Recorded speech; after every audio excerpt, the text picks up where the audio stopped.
یہ نہ کہو کہ تو مومن نہیں ہے تو اس کے سلام کا جواب دو۔ تو اس میں بدگمانی سے بچا جائے گا، نیت پر شک نہیں کریں، اور کوئی دوست اگر غفلت میں ہے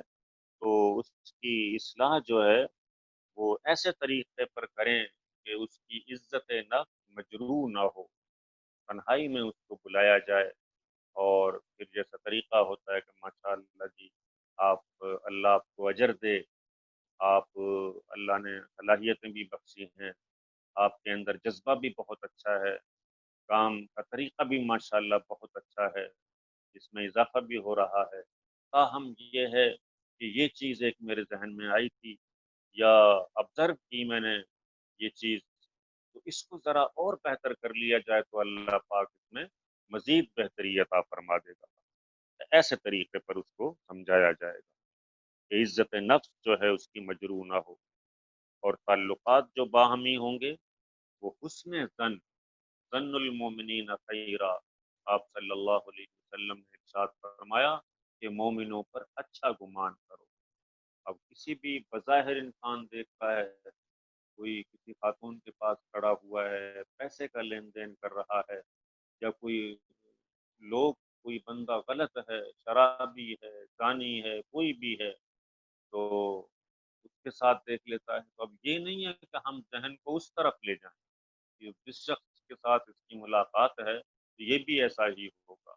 یا اللہ نہ کرے یہ بھی ایسا کام کرتا ہوگا، نہیں، اس کی بہت سے پہلو ہو سکتے ہیں کہ وہ اس کو دعوت دے رہا ہو، تالیف قلب کے حوالے سے اس کا دل موہنے کی کوشش کر رہا ہو، ترغیب دلا رہا ہو، موٹیویشن جس کو کہا جاتا ہے، اس عمل کے اندر وہ محنت کر رہا ہو اسے اس طرف لانے کی، تو اچھائی والا پہلو،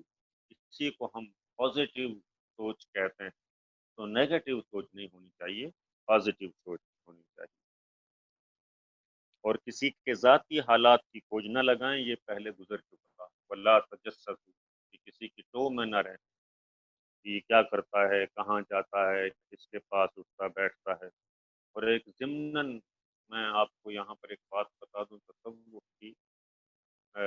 جو صوفیاء کرام نے ارشاد فرمائی ہے کہ یہ شیخ کے حوالے سے ہے کہ شیخ کے معاملات اور معاملات جو ہیں یہ اٹھنا بیٹھنا ملنا ملانا اس میں آتا ہے، اور معمولات میں ان کے جو ہیں عبادات وغیرہ آتی ہیں، اور وظائف آتے ہیں، جو بھی اس کا ہے یہ چیزیں آتی ہیں، تو سالک جو ہے اسے اپنے شیخ کے یہ دو شعبے جو ہیں ان سے کوئی تعلق نہیں ہونا چاہیے، وہ صرف اپنی اصلاح کی فکر کریں، اور اس کے بعد فرمایا گیا کہ غیبت سے مکمل پرہیز کریں۔ قرآن کریم نے ارشاد فرمایا ایحب احدکم ان یأکل لحم اخیہ میتا فکرہتموہ، کیا تم یہ پسند کرو گے کہ تمہارا بھائی مر چکا ہو اور مرے ہوئے بھائی کی لاش میں سے تم نوچ نوچ کر جو ہے گوشت کھا رہے ہو؟ تو کتنا گھناؤنا اور قبیح منظر کشی کی ہے قرآن نے، یعنی اس کی قباحت بیان کرتے ہوئے کہ یہ کتنی قباحت ہے اس کے اندر، گناہ بھی ہے گھناؤنا بھی، کہ بھائی مر چکا ہے کیونکہ بھائی موجود نہیں ہے، اس کی عدم موجودگی میں جو ہے تم اس کی غیبت کر رہے ہو، بری باتیں کر رہے ہو، تو یہ ٹھیک نہیں ہے کہ وہ اپنا دفاع نہیں کر سکتا، تو غیبت سے بچا جائے، اگر کسی سے شکایت ہے تو براہ راست اس سے رابطہ کیا جائے، یہ بہت بڑا اصول ایک بیان کیا جا رہا ہے، اگر کسی سے شکایت ہے تو براہ راست رابطہ کریں اس سے، کیونکہ اگر اور اس کی نشاندہی کی جائے، اگر دل کے اندر ہی وہ چیز لیے پھریں گے اور بات نہیں کریں گے تو اس سے پھر جو ہے خاموش رہنے سے جو فاصلے ہیں دلوں کے وہ بڑھتے چلے جائیں، دوریاں پیدا ہوتی چلی جائیں گی، اور دل کی کیفیات بھی بدل جائیں گی، اس لیے بات کریں، تنہائی میں کریں، جس کا طریقہ پہلے بیان کر دیا گیا ہے، کیوں کہ اگر دوسروں سے تذکرہ کریں گے، لوگوں کے سامنے ان کی باتیں کریں گے، خاصاتی کی ہے یا امیر کی ہے، تو پھر جو بگاڑ ہے اس میں مزید اضافہ ہو جائے گا۔ اس کے بعد 5واں پوائنٹ ہے کہ ایک، جو پہلے میں نے اشارہ بھی کیا اس طرف، کہ ایک حد تک، یعنی 100% نہیں، ایک حد تک اس میں انفرادیت کو ختم کرنا پڑتا ہے، اپنی انا کو مارنا پڑتا ہے، جذبات کو کنٹرول کرنا پڑتا ہے، اپنا ٹائم خرچ کرنا پڑتا ہے، پیسہ خرچ کرنا پڑتا ہے۔ اور یہ ایک مثل بھی وہ مشہور ہے کہ شمع، موم بتی جو ہے، اس کے سر پہ آگ لگتی ہے اور وہ پگھلتی ہے، تب جا کے دوسروں کو روشنی ملتی ہے۔ تو روشنی بہم پہنچانا، فائدہ پہنچانا اور راہ راست پہ لانا، بلانا، آگے ہدایت دل میں ڈالنا، وہ اللہ کا کام ہے۔ لیکن یہ دعوت، یعنی اگر آ سکو تو آؤ، انہیں پتھروں پہ چل کے، میرے گھر کے سامنے کوئی کہکشاں نہیں ہے، وہ والی بات ہے کہ اس میں بڑی مشکلات ہیں۔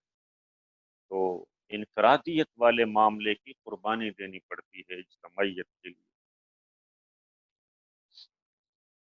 اور ذمہ داری اگر کسی کو ملتی ہے تو اس سے یہ نہیں ہے کہ اس کا رتبہ بلند ہو گیا، فوقیت مل گئی، ما فوق البشر ہو گیا وہ شخص، یا جو مسئولیت، یعنی پوچھا جانا، حساب و کتاب لینا۔ اس کی میں مثال پیش کر دیتا ہوں، بڑی آسان سمپل سی ہے۔ حضرت عمر فاروق رضی اللہ تعالیٰ عنہ نے وہ مال غنیمت میں سے جب کرتا بنوایا تھا تو خطاب فرما رہے تھے جمعے کا، تو ایک صحابی نے کھڑے ہو کر کہا کہ اے امیر المومنین، پہلے آپ یہ بتائیں کہ یہ آپ کا کرتا کیسے بن گیا؟ ہم بھی تھے جہاد میں، تو ہمیں بھی یہ کپڑا ملا تھا، لیکن ہمارے وہ تو اتنا ملا تھا کہ کرتا نہیں بن سکتا اس میں، آپ کا کرتا کیسے اتنا کشادہ مکمل تیار ہو گیا؟ تو آپ نے اپنے بیٹے کو کھڑا کیا کہ بیٹے جواب۔ انہوں نے جواب دیا کہ میں بھی تھا جنگ میں۔ کہا ہاں آپ بھی تھے۔ تو کہا مجھے جو حصہ ملا تھا وہ کپڑا میں نے اپنے والد کو دے دیا۔ تب آپ نے خطاب شروع فرمایا۔ تو اس میں بلکہ دوستوں کے اعتماد کو قائم رکھنا چاہیے، اور اپنا جو ہے رسپیکٹ، سہولیات پر جماعتی مفادات کو ترجیح دی جانی چاہیے، اور اپنی توانائیاں، صلاحیتیں، استعداد وہ مشن کی ترویج کے لیے جو ہے خرچ کرنی چاہیے، اور عدل و انصاف ترک نہیں کرنا چاہیے۔ عدل و انصاف کے بارے میں تو میرا خیال ہے ٹائم پورا ہو رہا ہے، اسی پر 5 پوائنٹ جو ہیں کافی رہیں گے آج۔ قرآن کریم نے ارشاد فرمایا اعدلوا هو اقرب للتقوی، تم انصاف پر قائم رہو، انصاف قائم کرو، کہ یہ تقوی کے بہت زیادہ قریب ہے۔ اور ایک مقام پہ یہ فرمایا ولا یجرمنکم شنآن قوم علی اللہ، اسی سے وہ کلمات میں نے پہلے پڑھ دیے، ان سے پہلے یہ ہے ولا یجرمنکم شنآن قوم علی اللہ تعدلوا، کسی قوم کی عداوت تم اس بات پر برانگیختہ نہ کرے کہ تم عدل کا دامن چھوڑ، یعنی کسی سے اگر نفرت بھی ہے، عداوت بھی ہے کوئی کسی وجہ سے، تو پھر بھی تم نے انصاف ہی کرنا ہوگا، انصاف کا دامن نہیں چھوڑنا ہوگا۔ اس کے بعد فرمایا اعدلوا هو اقرب للتقوی، انصاف کرتے رہو کہ انصاف یہ تقوی کے بہت زیادہ۔ اللہ تعالیٰ کی بارگاہ میں دعا ہے کہ اللہ پاک ہمیں ان اصولوں پر اور ضوابط اور قواعد جو ہیں ان پہ جماعتی زندگی کے حوالے سے قائم رہنے کی توفیق عطا فرمائے، اور جتنے اصلاحی پہلو اس میں بیان کیے گئے ہیں، ہر فرد پر ذمہ داری عائد ہوتی ہے کہ جو جن خرابیوں کی نشاندہی کی گئی ہے، جن میں تجسس بھی ہے، غیبت بھی ہے، نفرت بھی ہے، اور ڈسپلن کی خلاف ورزی بھی ہے، ان سے کلیتاً اوائڈ کرنا ہوگا، امیر کی اطاعت کرنی ہوگی، اور حسن ظن، اچھا گمان رکھنا ہوگا دوستوں پر، اور اپنی جو ہے